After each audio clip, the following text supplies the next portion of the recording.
Hi students, Welcome to lesson number 39. on conflict perspective. Let's have a brief introduction. Conflict theory is based largely on the writings of Karl Marx, who believed that class conflict is the foundation of society. Class conflict comes out because people are divided into different classes according to their conditions in the economic system. Modern conflict theory, which is associated with such sociologists as C. Wright Mills and Louis Kozer, does not simply focus, as Marx did, on class conflict. It sees conflict between many other groups and interests as fact of life in any society. The assumptions of the conflict perspective are different from functionalist perspectives. Conflict theorists assume that societies are in a constant state of change in which conflict is a permanent feature. Conflict does not necessarily imply outright violence. It includes tension, hostility, competition and disagreement over goals and values. It is a constant process and thus an inevitable part of social life. Conflict theorists do not see social conflict as a necessary destructive force, although they admit that it may sometimes have that effect. They argue that conflict can often have positive results. It binds groups together as they pursue their own interests, and the conflict between competing groups focuses attention on social problems and lead to beneficial change. A modern society contains a wide spectrum of opinions, occupations, lifestyles and social groups. On any social issue, there are some people who stand to gain and some who stand to lose. Social processes cannot be fully understood without referring to the conflict of interest, and a conflict outcome always favors the stronger party. The conflict perspective has the advantage of highlighting aspects of society that the functionalist perspective, with its emphasis on consensus and stability, tends to ignore. Now, the brief objectives. The students will be able to understand the concept, origin and types of conflicts in sociology, the contribution of major scholars and their ways, and the conflict theory as it is accepted to the modern society. Now, let us understand the origin of conflict theory.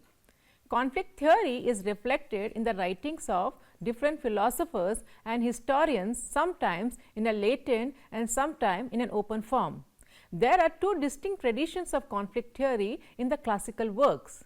The first is the power relations tradition of political philosophy in Machiavelli, Bodine, Hobbes and others have analyzed conflicts in the polity in the terms of power relationships. They have treated the state as the central object of analysis. The second is the tradition of competitive struggle in classical economics. Adam Smith, Malthus and several other economists have placed economic competition at the center of their inquiry. Conflict theory in sociology focuses upon the unequal distribution of rewards in society. C.W. Mills, Ralph Dandroff, Louis Kozer, Herbert Marcuse, Randall Collins and Andre Gunder Frank are among the noted conflict theorists of contemporary sociology. Now, we will talk about the types of conflicts. Sociologists have identified two broad types of conflict. First one, it is the endogenous conflict. These are sources of change from within society and indicate the most common area of conflict, which may be analytically distinguished as conflict over the distribution of desirables, which means one of the primary sources of societal conflict is the differential distribution of rewards such as wealth, power and prestige within the given society. Next, it is a conflict of authority. To some sociologists, particularly Dahrendorf, the authority structure is the primary source of conflict. No organization exists without a system of authority, and the system of authority involves conflict between those who give orders and who take them. Third, it is between the individuals and the society. what is good for society is not necessarily good for individuals, for often there is a basic conflict between the interest of the two. W. L. Thomas has argued that the evolution of the individual personality is a result of a continuous struggle between society and the individuals. The other type of conflict is exogenous conflict. These are sources of change outside the society and normally fall into three categories. First one, it is the war, a state of armed conflict between different countries or different groups within a country. Second, it is cultural innovations. Intercultural transactions are a perpetual source of conflict between societal orders. Variously interpreted as boundary exchanges, cultural frontiers, westernization, modernization and the like, cultural innovations operates in a myriad of ways. Technological innovations, mass media and revolution of rising experiences, expedition of traditions and new political movements, several development sociologists have used conflict perspective in their analysis of social change in the developing societies. Next, it is the conflict of ideology.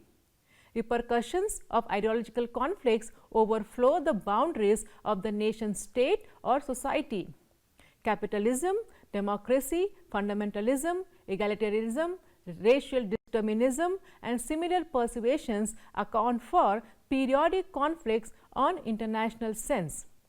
Throughout the history of man, ideological conflicts have been at the root of revolution, warfare and international strife.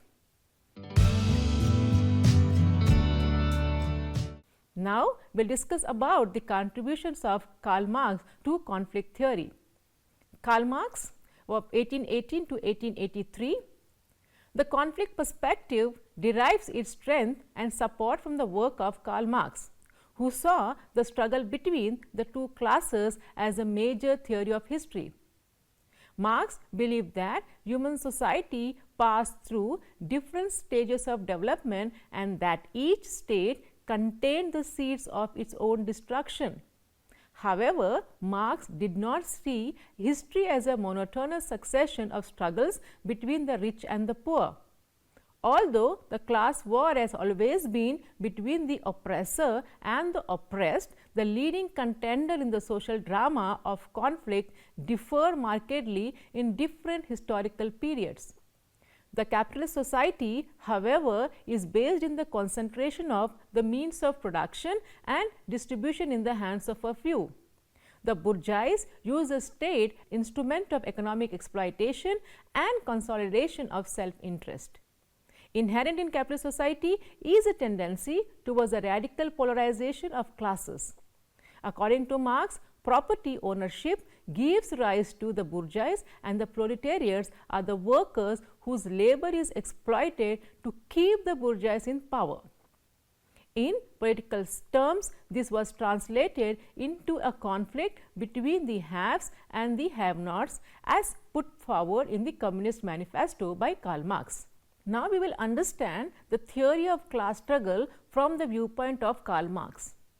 In general, Marx wanted the proletarians to revolt against the capitalists and overthrow the capitalist system. In the social productions of their existence, men inevitably enter into definite relations which are independent of their will, namely relations of productions appropriate to a given stage in the development of their material forces of production. The totality of this relation of production constitutes the economic structure of society, that is the real foundation on which arises a legal and political superstructure and to which corresponds definite forms of social consciousness. The mode of production of material life conditions the general process of social, political and intellectual life. It is not the consciousness of the man that determines their existence, but their social existence that determines their consciousness. At a certain stage of development, the material productive forces of society come into conflict with the existing relations of production. From forms of development of the productive forces, these relations turn into their fetters. then an era of social revolution begins.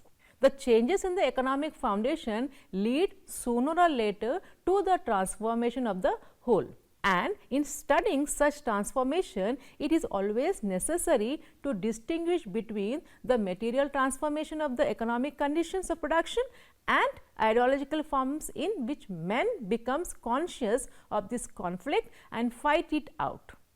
Just as one does not judge an individual by what he thinks about himself, so one cannot judge such a period of transformation by its consciousness. But on the contrary, this consciousness must be explained from the contradictions of material life, from the conflict existing between the social process of production and the relations of production.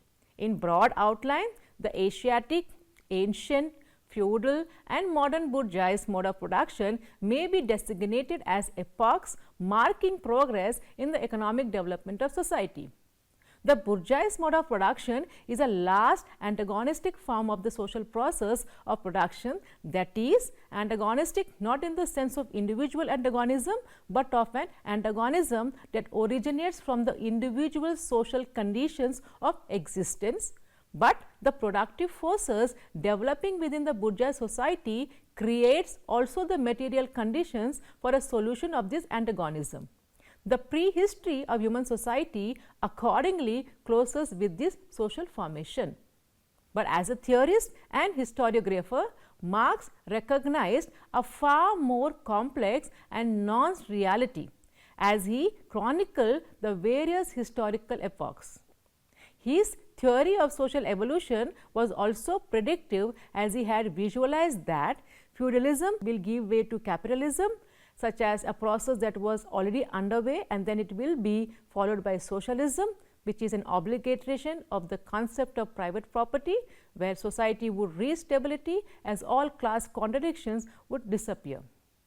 History tells us that this did not happen, so his theory was proved politically incorrect. Although the mentioned conflict perspective of dialectics of contradictory forces clashing to produce a third stage of stability or of new oppositions as the driving force of history, which was accepted and is the basic premise of conflict theory in sociology. But the sociological theory of conflict is essentially non-political. It neither favors communism nor capitalism or any other political ideology. The aim is to identify the various social groups and social forces that produce change and to produce a general theory of social structures and their organizations from a dynamic perspective. Now, we discuss about George Simmel's contribution to conflict theory. George Simmel is best known as micro-sociologist who played a significant role in the development of small group research. Simmel's basic approach can be described as methodological religionism because it operates on the principle that everything interacts in some way with everything else. His essay on fashion, for example, notes that fashion is a form of social relationship that allows those who wish to conform to do so, while also providing the norm from which individualistic people can deviate. Within the fashion process, people take on a variety of social roles that play off the decisions and actions of others. On a more general level, people are influenced by both objective culture, that is the things that people produce, and individual culture, that is the capacity of individuals to produce, observe and control elements of objective culture. Simmel believed that people possess creative capacities that enable them to produce objective culture that transcends them. But objective culture comes to stand in irreconcilable opposition to the creative forces that have produced it in the first place. Now, we will look into the primary concerns of Simmel to conflict theory. Simmel is best known in contemporary sociology for his contributions to our understanding of patterns or forms of social interaction. Simmel made clear that one of his primary interests was association among conscious actors, and that his intent was to look at a wide range of interactions that may seem trivial at some times, but crucially important at others. One of Simmel's dominant concern was the form rather than the content of social interaction. From Simmel's point of view, the sociologist's task is to impose a limited number of forms on social reality, extracting commonalities that are found in a wide array of specific interaction. Along these lines, Simmel attempts to develop a geometry of social relations. The crucial difference between the dyad, that is 2-person group, and triad, that is 3-person group, is that a triad presents a greater threat to the individuality of group members. In a larger society, however, an individual is likely to be involved in a number of groups, each of which controls only a small portion of his or her personality. Distance also determines the form of social interaction. For example, the value of an object is a function of its distance from an actor. Simmel considered a wide range of social forms, including exchange, conflict, prostitution, and sociability. One of the main focuses of Simmel's historical and philosophical sociology is a cultural level of social reality, which he called objective culture. In Simmel's view, people produce culture, but because of their ability to conceptualize social reality, the cultural world and the social world come to have their lives of their own and increasingly dominate the actors who created them. Simmel identified a number of components of objective cultures, including tools, transportation, technology, the arts, language, the intellectual sphere, conventional wisdom, religious dogmas, philosophical system, legal systems, moral codes, and ideals. The absolute size of objective culture increases with modernization. The number of different components of the cultural realm also grows. What worried Simmel most was the threat to individual culture posed by the growth of objective culture. Now, we will understand what is objective culture. The increasing division of labor in modern societies leads to an improved ability to create the various components of the cultural world. But at the same time, the highly specialized individuals loses a sense of the total culture and loses the ability to control it. As objective culture grows, individual culture decreases. The massive expansion of objective culture has a dramatic effect on the rhythm of life. For example, our means of communications are more efficient, meaning that slow and unpredictable communication has been replaced with readily available mail, telephone, and email services. On the positive side, people have much more freedom because they are less restricted by the natural rhythm of life.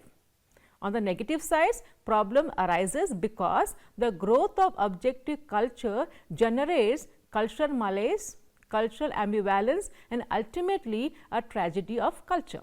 Now, we will talk about the philosophy of money as given by Simmel. The philosophy of money, as said by Simmel, assesses the impact of the money economy on the inner world of actors and the objective culture as a whole. Simmel saw money as a linked with social phenomena such as exchange, ownership, greed, extravagance, cynicism, individual freedom, style of life, culture, and the value of personality. In general, he argued that people create value by making objects, separating themselves from those objects, and then seeking to overcome distance, obstacles, and difficulties. Money serves both to create distance from objects and to provide the means to overcome it. Money provides the means by which the market, the economy, and ultimately society acquire a life of their own that is external to and cohesive of the actor or the individual. Simmel saw the significance of the individual declining as money transactions become an increasingly important part of society. A society in which money becomes an end in itself can cause individuals to become increasingly cynical and to have a relaxed attitude.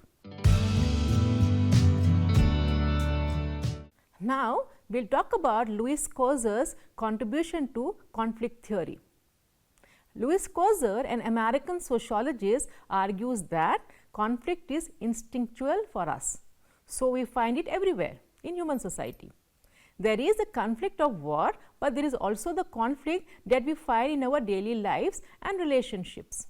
There is generally something that we are trying to achieve through conflict, and there are different possible ways of reaching our goal. The existence of the possibility of different paths open up opportunities for negotiation and different types of levels of conflict. Because Coser sees conflict as a normal and functional part of human life. He can talk about its variations in ways that others missed, such as the level of violence and functional consequences. He was of the opinion that conflict is inherent not just in society but in the human persons. It is a part of our instinctual behavior as humans. He put forward the concept of absolute and relative deprivation. Absolute deprivation occurs when a human group is subject to utter lack of resources to the extent that people are barely able to survive. They lack the most basic amenities like food, drinking water, health care, housing, etc. And the concept of relative deprivation is used for those who are better off, but having some level of survival resources are able to think and compare themselves with others who are much better off. So, relative deprivation is more likely to occur when society as a whole is not too badly equipped, but there are very stark disparities between the rich and the ordinary people. As observed, people living in absolute poverty rarely engage in violence as they simply do not have the capacity to do so.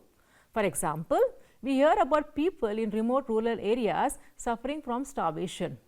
Yet we never hear about such people engaging in conflict. However, as Coser points out, when people make the transition from absolute to relative deprivation, the chances of conflict increases. For example, the Dalit movement began not from the rural areas, where the untouchables lived a life of bare survival and utter misery. It began from the urban industrial areas where the rural poor had migrated as wage labor. Although they were poor and exploited, yet they had some cash income, and because as industrial labor they worked in larger groups, they were able to come together, organize under the charismatic leadership of B.R. Ambedkar. Only when they came to urban cities and became exposed to urban life, where they were able to comprehend their exploitation and reflect on their life conditions in a comparative perspective. Coser also identified levels of conflict as arising from different social situations and conditions of development of conflict. When people have clearly defined goals which are both pragmatic and rational, the escalation and persistence of violence can be less likely. Since goals are clearly defined and achievable, such as high salary for workers or better living conditions for urban poor, conflict will fizzle out once the demands were met. For example, workers on strike may call up the strike. More violent and persistent levels of conflict arise if the goals are emotionally charged and transcendental. One may take an example, the prolonged conflict over religion, ethnic identities and subnationalism. Such emotionally charged and esoteric goals are unresolvable, like the persistent violence in Northern Ireland between Catholics and Protestants that is unresolvable, but often erupts into greater violence. Following the functional school of all his times, Koser also identified the functional aspect of conflict by classifying conflict into two types, that is, external and internal to the group.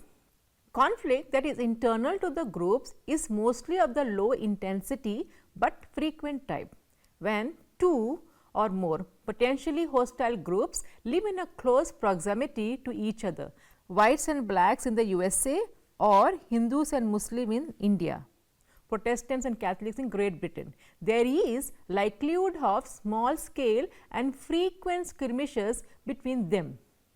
However, for most of the time, such low intensity violence can be brought under control by the internal law and order maintenance mechanism, and tensions tends to diffuse out, leading to relatively long periods of peace. The positive aspect of such small scale conflict is that it leads to better organization of administrative machinery and also to have more evolved norms of conduct. For example, frequent flare-ups between workers and management potentially damaging to the economy is controlled by improved labor laws. The external conflict likewise tends to increase internal cohesion of the group and also draw more clearly defined boundaries. As a group experiences in external conflict, the boundaries surrounding the group become stronger. The member of the group experiences greater solidarity, power is exercised more efficiently, and the group tends to form coalitions with other groups. The more violent the conflict is, the more intensified are these effects. Louis Koser has written extensively on the positive functions of social conflict. Conflict allows expression of hostility and the mending of strained relationships. It leads to the elimination of specific sources of conflict between parties and enables redress of grievance through the establishment of new norms or the affirmation of old ones. Hostility towards the out group, a community or caste unifies the in group. When the need for greater solidarity is felt, members of the in group tend to exaggerate conflicts with other groups, and where such conflict exists, any deviation from the group norm is severely condemned. Social conflict not only generate new norms and institutions, but also new coalitions and alliances. They bring about technological improvements, revitalize the economy and lubricate the social system as they facilitate the release of tension and frustration and enable the social system to adjust itself. Social conflicts and movements have often resulted in significant reforms and positive social changes. Therefore, conflict is not always or necessarily dysfunctional. Now, we will discuss about Ralph Dahrendorf's contribution to conflict theory. Like Koser, Dahrendorf sees conflict as universally present in all human relations. But Dahrendorf does not see the inevitability of conflict as part of human nature. He sees it rather as a normal part of how we structure society and create social order. Dahrendorf argues that it is power that both defines and enforces the guiding principles of society. He also follows Koser in talking about the level of violence and its effects, but he adds an further variable, conflict intensity. His most influential work on social inequality is Class and Class Conflict in Industrial Society, which was published in 1959. This book presents his first detailed account of the problem of inequality in modern or post-capitalist societies. Dahrendorf's central argument is that neither structural functionalism nor Marxism alone provides an acceptable perspective on advanced society. He claims that structural functionalists pay too little attention to the realities of social conflict and that Marx defined class too narrowly and in a historically specific context. This historical context that Marx was writing in was one where wealth was the determining factor in power. The wealthy ruled, and there was no way for the poor to gain any power or increase their position in society. Dahrendorf, however, points out that the changes have occurred in society that come with democracy, like voting for political parties and increased mobility. He believes that the struggle for authority creates conflict. Now, we will talk about authority and the rulers and the ruled. The conflict theory of Dahrendorf is based exclusively on the relations of authority. Authority structure, which is an integral part of every society, that is social organization, results in the creation of a dichotomy of positions of dominance and subjection. Some are entrusted with the legitimate right to exercise control over others who are subordinate to the former. This distribution of authority leads to the formation of two conflicting groups corresponding to the two positions of control and subjection, that is, those who give orders and those who take orders. Dahrendorf has summarized the essential elements of conflict theories as follows. Every society is subjected at every moment to change. Social change is ubiquitous.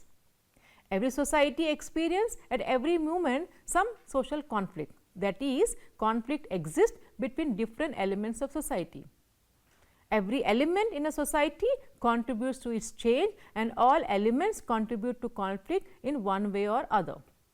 And every society rests on constraints of some of its members by others. So, here Dahrendorf states that capitalism has undergone major changes since Marx initially developed his theory of class conflict. This new system of capitalism, which he identifies as post-capitalism, is characterized by diverse class structure and a fluid system of power relations. Thus, it involves a much more complex system of inequality. Dahrendorf contends that post-capitalist society has institutionalized class conflict into state and economic spheres. For example, class conflict has been habituated through unions, collective bargaining in the court system, and legislative debate. Dahrendorf's theory often took the opposite view of functionalist. Conflict theory said that every society at every point is subject to the process of change.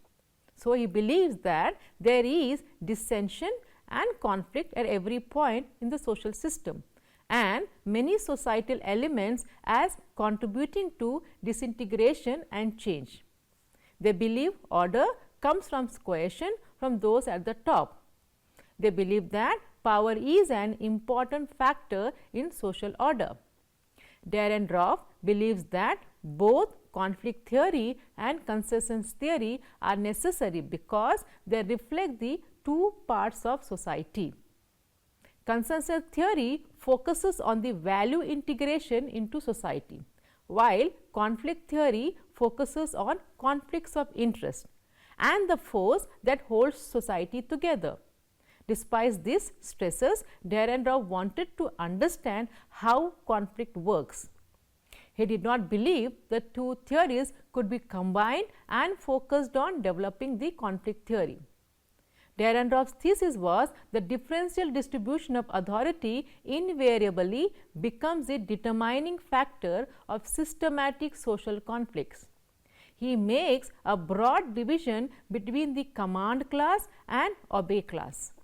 And class conflict would then refer to the conflict between those with authority and those without authority. But the drawback of this proposition is that social classes would exist in particular situations only as some people may be in authority in some places and may not be in another. Moreover, social classes will be present although society and cease to have a structural relevance. Thus, structural and static notion of hierarchy. Dahrendorf preferred to use the term strata and regard class as a dynamic phenomena of real society. To sum up, conflict theory is largely a synthesis of two traditions with primary focus on unequal distribution of rewards in society. Karl Marx is his leading architect. George Simmel, Dahrendorf, Louis Koser, Herbert Marcuse, Randall Collins and Andre Gunder Frank are among conflict theories of contemporary sociology. Conflict theory tend to be specific, restricted to the interrelationship between two or more units within society. Racial tensions, class war, religious conflicts, strikes, protest, student power movements, revolutions, peasants' uprisings become subjects of analysis. Karl Marx and Dahrendorf represents macro-level conflict theorists, and the conflict theories assume that society are in constant stages of change in which conflict is a permanent feature. Conflict does not necessarily imply outright violence. It includes hostility, severe competition and disagreement over goals and values. Conflict is not deemed here as occasional event that disturbs the smooth functioning of the society. It is regarded as a constant process and an inevitable part of social life.